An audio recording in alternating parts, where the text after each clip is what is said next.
First ஆண்டவர் சொல்கிற வேலை என்ன தெரியுமா? நீங்கள் போய் பேயை தோர்த்து பிசாசை தோர்த்து அதை பண்ணு இதை பண்ணு அதெல்லாம் சொல்லவே இல்லை. ஆண்டவர் சொல்கிற முதல் வார்த்தை, அவர்கள் தம்மோடு இருக்கவும். அடுத்து பிரசங்கம். எத்தனை பேருக்கு புரியுதுன்றீங்க? ஃபஸ்ட்டு ஆண்டவருடைய திட்டம் என்ன தெரியுமா? அவரோடு இருக்கணும், அவரை மகிமைப்படுத்தணும், அவரை சந்தோஷப்படுத்தணும். இப்படிப்பட்ட விதத்தில் உறவை வளர்த்து கொள்ளும்போது உயர்வுகள் தானாய் வரும். இப்படி சொல்லுவேன், தேடி வரும், தானாய் வரும். எல்லாம் சொல்லுவோம், தானாய் வரும். உயர்வுகள் தானாய் வரும், மேன்மைகள் தானாய் வரும், கனம் தானாய் வரும், பணம் தானாய் வரும், பொருள் தானாய் வரும், சொத்துக்கள் தானாய் வரும். தானா வர்றதை போய்கிட்டு நம்ம தேடி அலைகிறோம். எப்போ தெரியுமா தானாய் வரும்? முதலாவது தேவனுடைய ராஜ்யத்தையும் அவருடைய நீதியை தேடும் போது இவைகள் எல்லாம் தானாய் வரும். அது எப்படி வரும் தெரியுமா? கூட வரும்.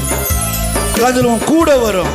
அதை நினைச்சுதான் நான் பாடுறேன், அதை நினைச்சுதான் ரோமாளுறேன், அதை நினைச்சுதான்